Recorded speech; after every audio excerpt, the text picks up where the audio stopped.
कार्यक्रम के प्रायोजक हैं कमला पसंद, स्वाद में हमेशा 2 कदम आगे।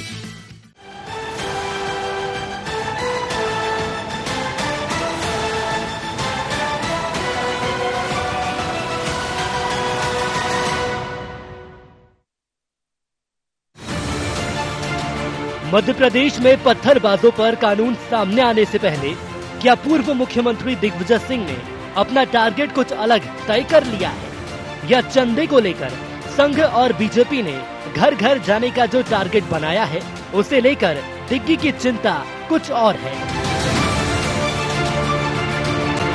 क्योंकि बहाना कुछ भी हो, लेकिन निकाय से पहले बीजेपी तो अपने टारगेट तक पहुंच जाएगी और कांग्रेस ये कतई नहीं चाहेगी संघ और बीजेपी का मकसद पूरा हो।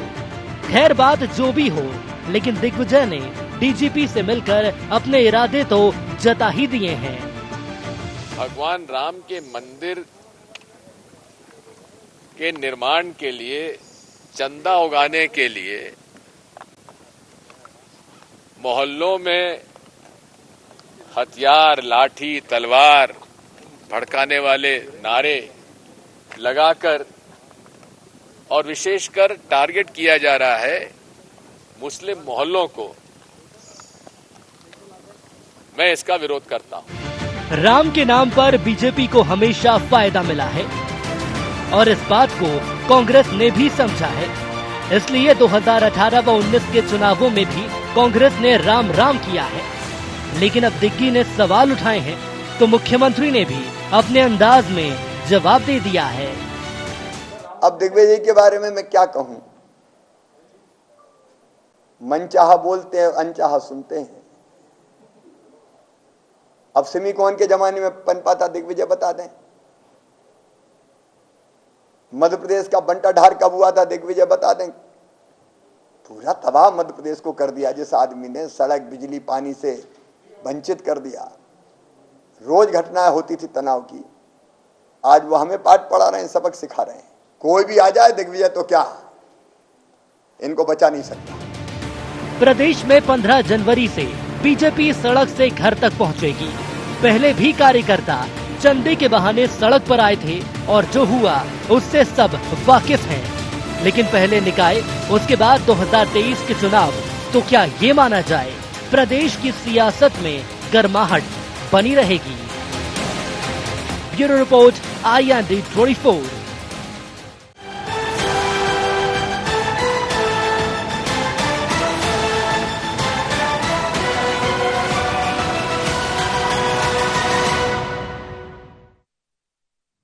नमस्कार, IND एजेंडा टारगेट पर कौन में आपका स्वागत है। मैं हूं आपके साथ नवीन पुरोहित। चर्चा को विस्तार देंगे, उसके पहले IND एजेंडा के मुख्य बिंदुओं की तरफ एक निगाह डालते हैं। क्या चंदे के बहाने दिग्विजय का सरकार पर निशाना? राम मंदिर को लेकर शुरू हुई सियासत पर कब लगेगा पूर्ण विराम? क्या सुर्खियों में बने रहने के लिए दिग्विजय सिंह देते हैं ऐसे बयान?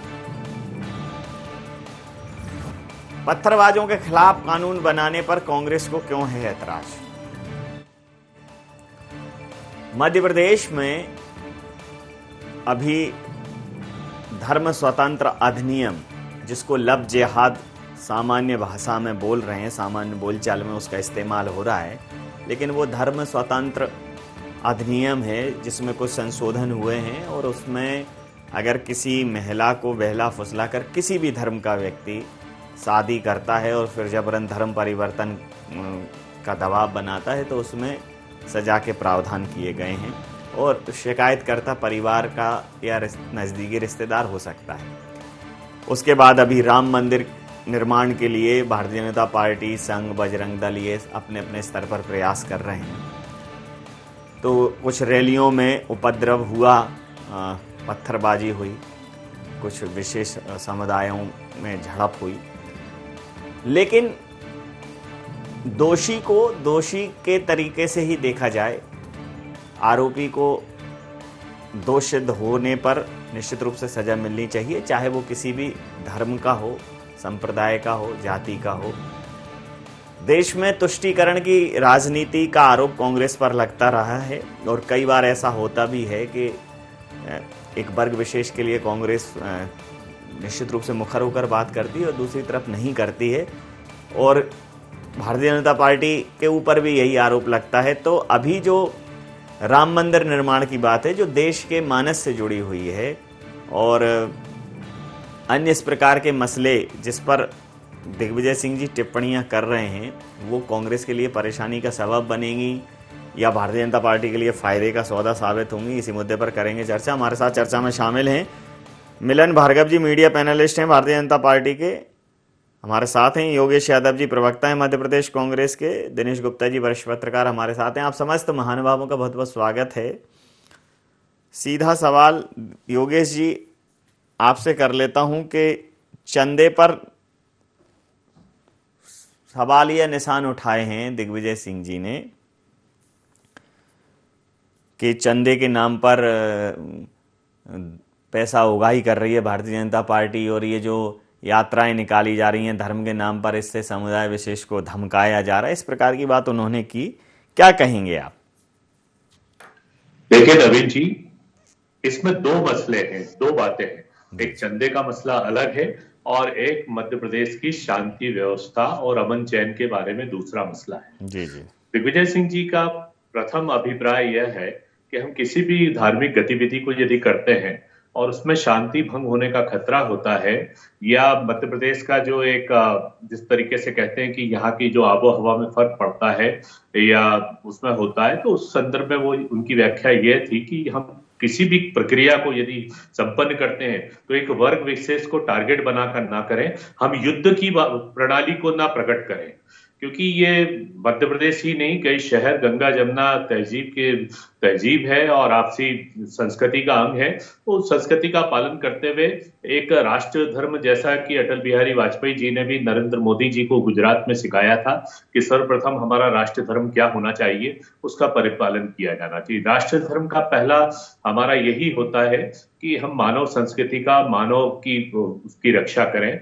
मैं एक वर्ग विशेष के संरक्षण की या किसी के वर्ग विशेष के उपद्रव की बातचीत नहीं कर रहा हूं। मैं तो ये कह रहा हूं कि यदि कोई अपराधी है तो अपराधी के खिलाफ कार्रवाई जरूर होना चाहिए, लेकिन अपराध का वातावरण निर्मित करना और शहर में, देश में तनाव उत्पन्न करना, ये अभी वर्तमान स्थिति में बहुत बेहतर नहीं है। हम लोगों को विकसित मध्य प्रदेश स्थापित करना है, तो उन मुद्दों की तरफ ना जाते हुए कि हम किस तरीके से कहां पर जुलूस निकाल रहे हैं, क्या नारे लगा रहे हैं, ये बहुत महत्वपूर्ण है। और शिवराज सिंह जी भी मैं महसूस करता हूं कि एक गंभीर मुख्यमंत्री हैं, वो अमन चैन इस संदर्भ में कलेक्टर्स को और अपने अधिकारियों, अधीनस्थ अधिकारियों को निर्देशित करेंगे कि किसी भी स्थिति में सांप्रदायिक सौहार्द, शांति की व्यवस्था मध्य प्रदेश में कायम रहे। और यही चंदे पे क्या है? चंदे पे क्या है? चंदे पे देखिए, चंदे के दो, उन्होंने कहा चंदे का धंधा है। देखिए, चंदे का धंधा, प्रदर्शन ज्यादा हो रहा है। चंदे का लेने का तरीका आप देख रहे हैं किस तरीके से हो रहा है। अब नारे लगाते हुए जा रहे हैं, चिल्लाते हुए। किस पे गन पॉइंट पे चंदा वसूला जा रहा है? कोई शिकायत है ऐसी? नहीं, गन पॉइंट की बात नहीं है, उसका प्रदर्शन चंदा किस तरीके से। अच्छा, एक बात बताइए, एक बात बताइए, जब राम मंदिर निर्माण का मार्ग प्रशस्त हुआ, जब उस दिन भूमि पूजन हो रहा था, तो एक बड़ा कटआउट लगाया था पीसीसी पे, बिल्कुल बहुत बड़ा कटआउट था। जितनी बड़ी पीसीसी की बिल्डिंग है उसकी लेंथ में उतना ही बड़ा कटआउट था। उतना आप लोग भी कर लीजिए ना। मतलब कोई राम कोई भारतीय जनता पार्टी के थोड़ी है। राम तो इस रोम रोम में इस देश के राम बसे भाई। कई बार क्या होता है कि धर्म अलग होने के बाद भी आप इंडोनेशिया चले जाइए, बाली चले जाइए, ये पूरे देश जो हैं ये मुस्लिम कंट्रीज हैं, लेकिन वहाँ की एयरलाइंस का नाम गरुड़ होता है, वहाँ रामायण होती है। तो क्या होता है कि आप अपनी संस्कृति से मुंह नहीं मोड़ सकते। तो अगर कांग्रेस एक अच्छा तरीका बता दे कि देखिए चंदा मांगने का ये तरीका है, थोड़ा उसमें आप कंट्रीब्यूट कर दीजिए ना। नवीन जी, इस मामले में कभी इंकार नहीं है। राम को आत्मसात प्रत्येक सनातन धर्म के व्यक्ति ने कर रखा है, और इवन भारतीय संस्कृति में ऐसे भी मंदिर निर्माण के लिए एक समिति बनी है। मंदिर निर्माण कोई पीएमओ और सीएमओ नहीं कराएगा, उस समिति को आप भी कंट्रीब्यूट कर दीजिए एक सौहार्दपूर्ण वातावरण में। देखिए हमने किया तो इन्होंने भी दिया, उन्होंने भी दिया, हर धर्म और हर संप्रदाय से हमारे पास पैसा आया और उसकी अगुवाई कर दीजिए। आप एक उदाहरण तो प्रस्तुत करिए। नवीन जी, चंदे से किसी का कोई इंकार नहीं, लेकिन चंदे का जुलूस के रूप में प्रदर्शन करके और नारे लगा, मेरा कहना यह है कि उदाहरण माना कि एक्स खराब है तो बाई कैसा है, ये उदाहरण देते थे ना, एक गणित तो प्रस्तुत करिए, एक नजीर तो दीजिए कि देखिए आप ये पथराव कर रहे हैं, हम वहीं से चंदा लेके आए, हम वहीं से ये देखिए ये व्यवस्थाएं करके आए। आप बातों से चलेगा नहीं।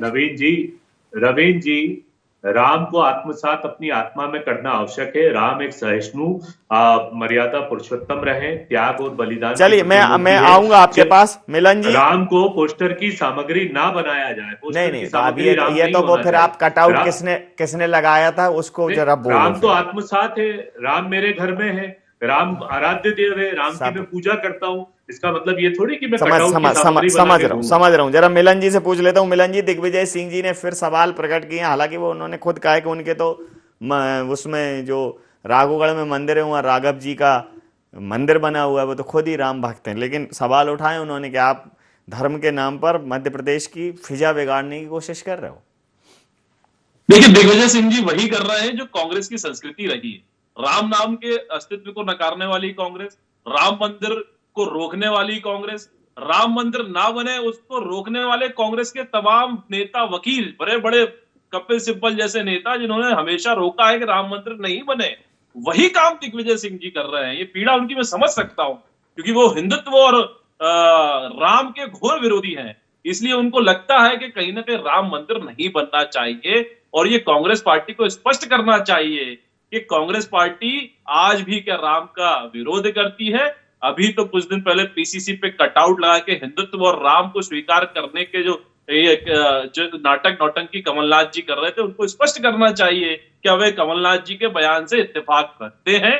दूसरी बात, दिग्विजय सिंह जी जो अब राजनीति कर रहे हैं वो वेटिकन सिटी को खुश करने के लिए, और कांग्रेस एक अंग्रेज के द्वारा बनी और एक अंग्रेज महिला द्वारा संचालित हो रही है, उनको खुश करने के लिए ही राजनीति कर रहे हैं, क्योंकि अब उनको अपनी राजनीति और अपने अस्तित्व को बचाना है। दूसरी बात, कभी भी दिग्विजय सिंह जी से अपेक्षा पूरा देश नहीं कर सकता कि वे आतंकवादियों के विरोध में बोले, वे सिमियों के विरोध में बोले, वे जिहादियों के विरोध में बोले। वे बोलेंगे तो हिंदुत्व के विरोध में बोलेंगे, देश की संस्कृति के विरोध में बोलेंगे, और बोलेंगे तो बोलेंगे आतंकवादियों को सम्मानित करने के लिए। जो देश की संस्था, देश की एजेंसी जिसको आतंकवादी कहती है, उसको वो कहते हैं शांति। आज भी कांग्रेस पार्टी जाकिर नाइक जैसे आतंकवादी को आतंकवादी मानने को तैयार नहीं है। जब 370 हटती है तो तकलीफ कांग्रेस को होती है, राम मंदिर बनता है तो कांग्रेस को होती है, यदि सेना कोई पराक्रम दिखाती है, सर्जिकल स्ट्राइक करती है, तकलीफ कांग्रेस की होती है। ये कांग्रेस की राजनीति पूरे देश की जनता को समझ में आ रही है कि देश विरोध में खड़े होकर इन्होंने अपना ताबूत तैयार कर लिया है। उस ताबूत में आखिरी कील ठोकने का काम दिग्विजय सिंह जी कर रहे हैं। जी। दिग्विजय सिंह जी नहीं चाहते कि कांग्रेस अब जीवित रहे। कांग्रेस को खत्म करने की सुपारी जो उन्होंने ली है उसको पूरा वो करके रहेंगे। ये कसम उन्होंने खाई, उसको निभाने का काम करना है। समझ लेता हूं। दिनेश जी, राजनीति की पावर गैलरी में ये कौन सा ब्लास्ट कर दिया दिग्विजय सिंह जी के इस कथन के? क्या मायने, इसके क्या कांग्रेस को क्या इसके इफेक्ट झेलने पड़ सकते हैं, कांग्रेस को क्या बेनिफिट मिलेंगे इसके? देखिए नवीन जी, कांग्रेस की राजनीति भी बहुत स्पष्ट है और भारतीय जनता पार्टी की राजनीति भी बहुत स्पष्ट है जी। और ये भी सभी जानते हैं कि आने वाले दिनों में किन राज्यों में विधानसभा के चुनाव हैं, जिसमें 2 राज्य पश्चिम बंगाल और केरल बहुत महत्वपूर्ण है। इस दृष्टि से हम ये कह सकते हैं कि ये जो राम मंदिर में का चंदे का मामला हो या दिग्विजय सिंह जी का जो है चंदे को लेकर इस तरह का संदेश देना कि एक अल्पसंख्यक वर्ग के प्रति या अल्पसंख्यकों को लेकर भारतीय जनता पार्टी, बजरंग दल, आरएसएस, जितना भी वो कह सकते, विश्व हिंदू परिषद, सभी जो है आक्रामक रुख अपनाए हुए हैं। उनकी शंकाएं हैं क्योंकि कांग्रेस पार्टी की जो भी आप जिस तरह की भी आप देखिए राम मंदिर को लेकर जो रवैया रहा है, वो जो बयान दिग्विजय सिंह जी जैसे नेता जब देते हैं तो वो ऐसा लगता है, उनकी वॉइस ऐसी होती है, उनकी ध्वनि ऐसी निकलती है कि वो राम मंदिर का विरोध कर रहे हों। वो अल्पसंख्यकों के समर्थन को ज्यादा जो है फोकस करते हैं बनस्पत राम मंदिर के मुद्दे का समर्थन करने का। तो जो राजनीति है वो केवल अल्पसंख्यक वोटों की राजनीति नहीं है। अभी हमने हाल ही में देखा था कि आदिवासियों को जो है राष्ट्रीय स्वयंसेवक संघ, भारतीय जनता पार्टी, सारे ये इस बात के लिए मुहिम चलाए हुए हैं कि वो अपने जो जनगणना है उसमें अपना धर्म हिंदू लिखाएं। तो यदि वो हिंदू धर्म में आ जाते हैं तो कांग्रेस के लिए एक बड़ा सेटबैक होगा ये। तो कहीं ना कहीं आप जो कांग्रेस का वोट बैंक है, मुस्लिम, अनुसूचित जाति और आदिवासी, तीनों पर इस वक्त भारतीय जनता पार्टी अपना फोकस किए हुए है, क्योंकि इन तीनों को, ये तीन जब एकजुट होते हैं तो कांग्रेस की राजनीति चमकती है। और जब ये तीनों में से एक भी कांग्रेस से दूर हो जाता है तो वो कांग्रेस के खिलाफ जाता है। जैसा कि हमने देखा होगा कि बिहार में कांग्रेस बहुत बड़ा राजनीतिक दल नहीं है, क्योंकि वहां इन वर्गों का वोट शेयर करने वाले दूसरे राजनीतिक दल हैं। उत्तर प्रदेश में भी वही हालत है। वो आप पश्चिम बंगाल में जाएंगे तो उनका जो अल्पसंख्यक वोटर है कांग्रेस पार्टी का, वो ममता बनर्जी के साथ खड़ा हुआ है। तो अलग अलग राज्यों में जो स्थिति है, वोट बैंक की जो लड़ाई है, जिसमें कांग्रेस लगातार कमजोर हो रही है, तो वो कोशिश कर रही है कि वो इन वोट बैंकों की राजनीति के केंद्र में आ जाए और उसका जो परंपरागत वोट बैंक है वो वापस आ जाए। और दिग्विजय सिंह जी इसके लिए एक चेहरे के तौर पर कांग्रेस पार्टी में हमेशा उपयोग किए जाते रहे हैं। जी, आप निश्चित रूप से हम इस चर्चा में बने रहेंगे। एक व्यावसायिक अंतराल के लिए हम रुकेंगे और उसके तुरंत बाद चर्चा में फिर से हाजिर होते हैं।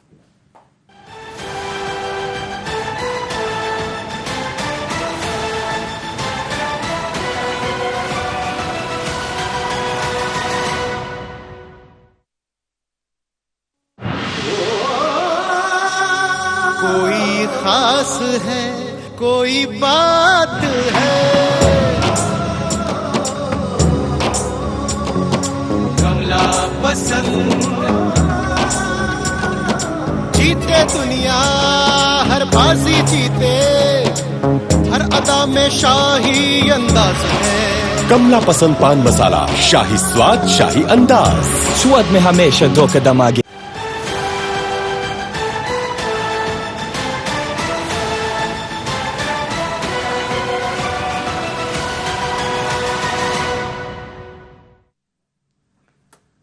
नमस्कार, ब्रेक के बाद चर्चा में आप सबका पुनः स्वागत है और सीधा रुख करेंगे अपने मेहमानों की ओर। योगेश यादव जी से बात कर लेता हूं। योगेश जी, इसको आप ऐसे मान लीजिए कि भारतीय जनता पार्टी का राम मंदिर को लेकर, धर्म को लेकर रवैया गलत है। तो कोई चीज गलत है, उसके लिए एक हमें सही उदाहरण प्रस्तुत करना पड़ेगा। तो सही क्या है? क्या आपकी इस देश के एक जिनकी छवि मर्यादा पुरुषोत्तम की है, जो इस देश के मर्यादा पुरुष के रूप में जाने जाते हैं, जो इस देश के मानस में राम राम हमारे रोज के जीवन में है, ग्रामीण अंचलों में, तो आप एक उदाहरण प्रस्तुत करिए, कांग्रेसी बताएं कि कैसे राम मंदिर के लिए हम धन इकट्ठा कर सकते हैं, सामाजिक सौहार्द के साथ, सारे लोगों के समावेश के साथ। एक उदाहरण तो प्रस्तुत करना पड़ेगा। सिर्फ ये कह के नहीं ये भारतीय जनता पार्टी गलत कर रही है, ऐसा कह के एक आप बहुत बड़े वर्ग की दुर्भावना का शिकार हो रहे हैं। नवीन जी, धर्म प्रदर्शन का आधार नहीं है। धर्म प्रदर्शन नहीं होता। धर्म आत्मसात की और स्तुति गान की एक अंदर की आत्मस्फूर्ति है और आत्मचरित्र होता है। सुंदरकांड किसने कराया था? अभी सुंदरकांड किसने कराया? सुंदरकांड किसने कराया था? करा लेते अंदर घर में, क्यों झींके मंजीरे बजाए? उसमें करना चाहिए ना, क्यों नहीं करना चाहिए? अच्छा, वो प्रदर्शन क्यों माइक लगा के सुंदरकांड क्यों माइक लगा के क्यों? आप बता। अब मेरी पूरी बात हो जाने दीजिए। हम ये पूछना चाहते हैं कि चंदा, आज आप भारत के प्रजातंत्र में एक ऐसा उदाहरण बता दीजिए कि चंदा जुलूस के रूप में मांगा जा रहा हो।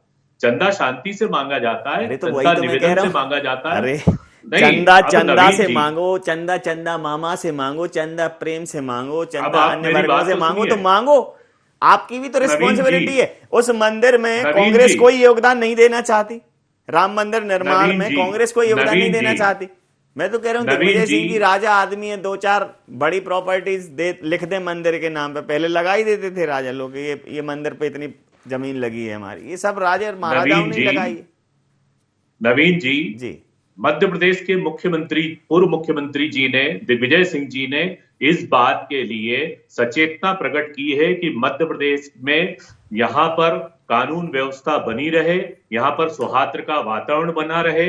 पूर्व मुख्यमंत्री के रूप में दिग्विजय सिंह जी ने अपने कार्यकाल में इन बातों का ध्यान रखा, कभी भी अतिवाद का मध्य प्रदेश को शिकार नहीं होने दिया, चाहे वो किसी भी धर्म से संबंधित हो, चाहे वो किसी भी धर्म से संबंध रखता हो। जहां अतिवाद है, जहां तनाव है, जहां आतंक है, उनका उन्होंने विरोध किया और प्रशासनिक तौर पर एक मजबूत प्रशासन मुख्यमंत्री के रूप में दिया है।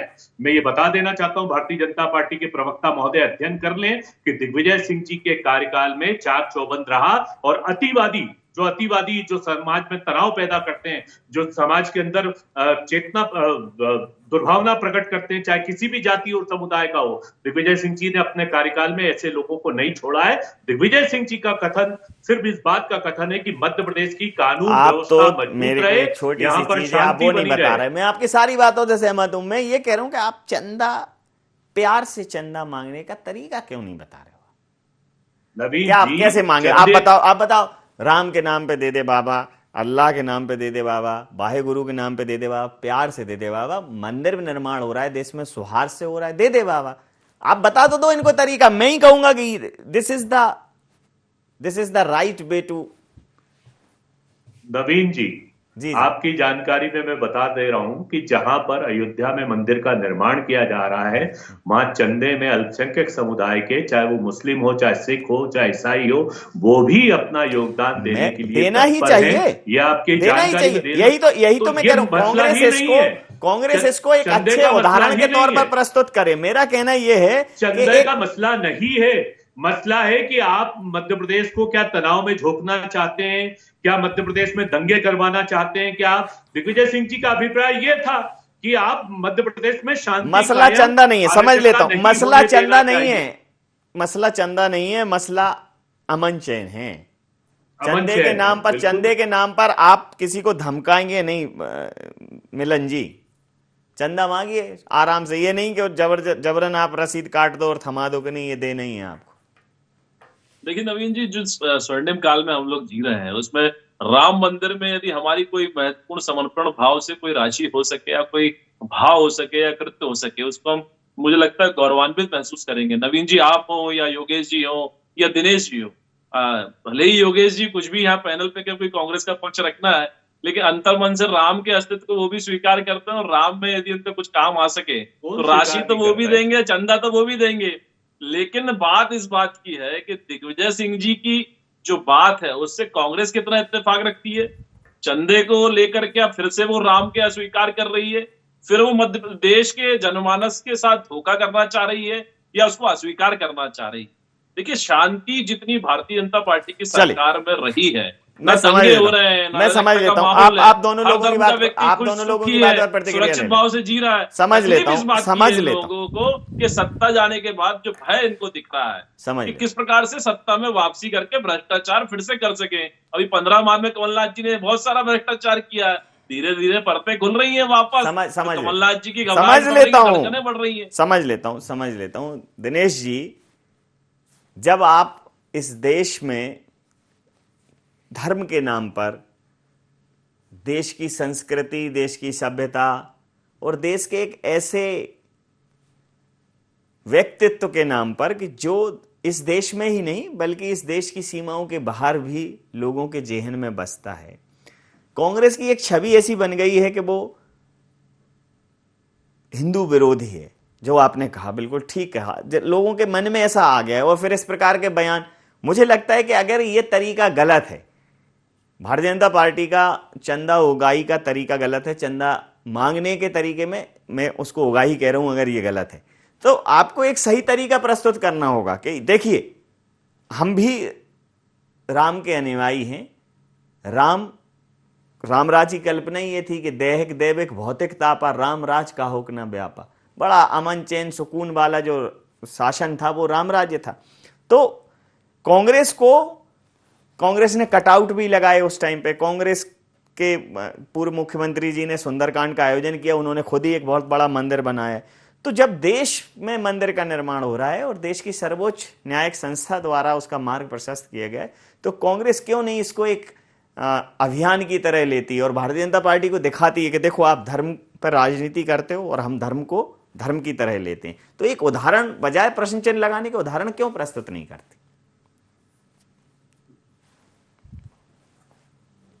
दिनेश नवीन जी, राम मंदिर के मामले में जी इसको क्या हासिल हुआ राजनीतिक तौर पर, ये यहां डिफाइन करने की अब आवश्यकता नहीं है। जी जी, देश को पता है कि ये मुद्दा कैसे सुलझा और किसके शासनकाल में सुलझा और किस राजनीतिक दल की भूमिका है। जी, भूमि पूजन के समय जिस तरह का पूरे देश में माहौल था, राजनीतिक दल सारे जिस तरह से उस भूमि पूजन के पक्ष में थे या सुप्रीम कोर्ट के निर्णय के साथ खड़े हुए थे, वह भाव आपको राम मंदिर के निर्माण तक और राम मंदिर के लोकार्पण तक हर राजनीतिक दल को रखना चाहिए। ये कोई विवाद का विषय नहीं है। चंदा मांगने का तरीका कहीं हो सकता है अपवाद स्वरूप कहीं कोई घटना सामने आई हो या लोगों का तरीका गलत हो। चंदा मांगने की जो इनका जो मुहिम चल रही है, मुझे नहीं लगता कि इसमें कोई तनाव बहुत ज्यादा होगा, क्योंकि इसको सभी ने स्वीकार कर लिया है कि राम मंदिर बनना है।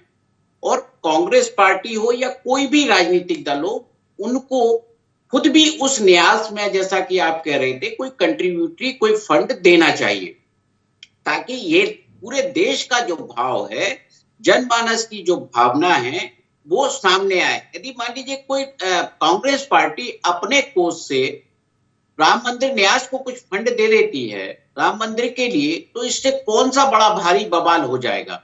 योगेश यादव जी खुद यदि उनके घर कोई मांगने जाएगा, कमलनाथ जी के घर भी कोई चंदा मांगने जाएगा, दिग्विजय सिंह जी के पास भी कोई जाएगा, तो वो इनकार नहीं करेंगे।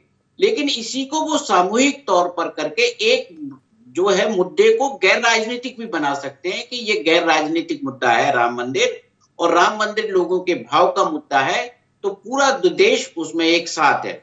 ये मुद्दा तब बनता है जब आप किसी वर्ग को टारगेट करके, आप वोट बैंक को जब टारगेट करते हो और उस तरह के बयान देते हैं, पोलराइजेशन की कोशिश करते हैं, तब ये राजनीतिक मुद्दा हो जाता है। चाहे वो धर्मांतरण का मुद्दा हो, चाहे पत्थरबाजी का मुद्दा हो, ये संकेत हैं, ये सांकेतिक मुद्दे हो गए जो ये जिनका सीधा संबंध जो है धर्म और समुदाय से जुड़ जाता है। बिल्कुल सही कहा। समय सीमा के चलते मैं चर्चाएं समाप्त करूंगा। आप समस्त महानुभावों का बहुत बहुत धन्यवाद, बहुत बहुत आभार। तो जिस प्रकार से भारतीय जनता पार्टी पर राम मंदिर के लिए चंदा मांगने का जो एक अभियान चल रहा है और जो हिंदूवादी संगठन है, संघ है, उन पर जो अपने प्रकल्प चला रहे हैं, उस पर एक प्रश्न चिन्ह दिग्विजय सिंह जी ने खड़ा किया है। लेकिन ये प्रश्न चिन्ह अगर वो उत्तर के साथ खड़ा करते तो शायद कुछ कहने की ज़रूरत ही नहीं होती, क्योंकि इस देश के मानस में, इस देश के डीएनए में राम कोई एक धर्म नहीं है, राम एक जीवन शैली है। राम राज्य की कल्पना ही ये थी कि जहाँ किसी को कोई परेशानी नहीं हो वो राम राज्य। तो हरि व्यापक सर्वत्र समान, प्रेम ते प्रगट होए में जान। तो प्रगट करें। कांग्रेस को किसी ने रोका नहीं है। कांग्रेस के पास एक बहुत अच्छा मौका है। कांग्रेस बता सकती है कि देखिए, देश में सर्वधर्म समभाव के लिए, किसी भी धर्म के लिए एक अच्छे तरह से कार्य किया जा सकता है। सवाल उठाने की जगह कांग्रेस को जवाब देने की जरूरत है। आई एंड एजेंडा में नहीं, आप बने रहिए आई 24 के साथ और देखते रहिए आई 24। नमस्कार।